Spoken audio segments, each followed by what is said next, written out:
L'atelier est un atelier qui porte sur l'évaluation du système de santé, ça veut dire de l'organisation de notre dispositif pour soigner,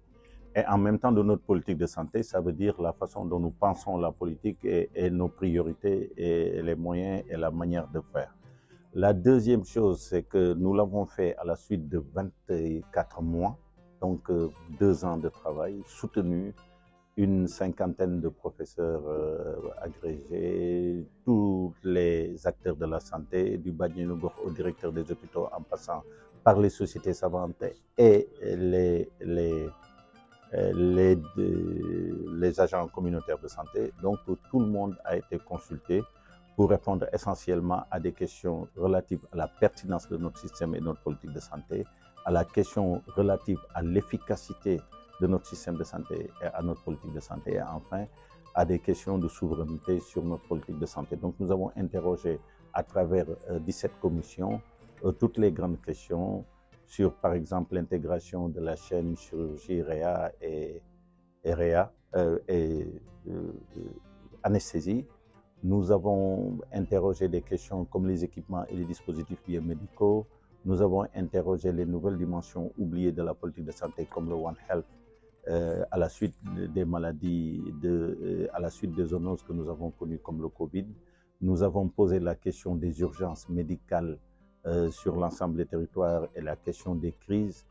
jusqu'à la question de la formation continue et supérieure en matière de médecine. Donc toutes ces questions-là ont fait l'objet d'une évaluation très précise avec des enquêtes de satisfaction, avec la consultation d'associations de malades et d'associations de familles de malades. Nous avons fait 10 constats majeurs, nous avons fait 100 recommandations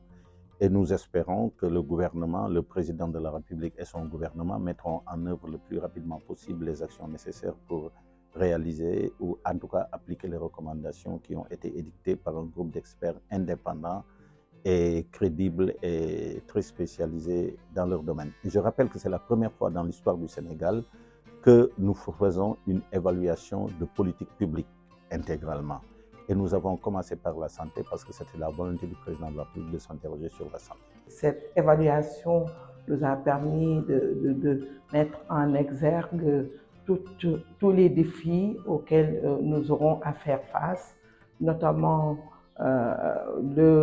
les aspects juridiques qui sont liés aussi à la santé mentale, qu'il faudra trouver une solution, le système d'évaluation aussi de nos pratiques au niveau des hôpitaux psychiatriques, la prise en charge des addictions, la prise en charge aussi des âges tels que l'adolescent, donc avec toujours cette dimension des addictions, l'augmentation aussi et la formation continue, autant des spécialistes en santé mentale, mais aussi des soignants, du médecin généraliste, donc par rapport aux certains problèmes de santé mentale, le problème de l'errance des malades mentaux, donc, et la question de la réhabilitation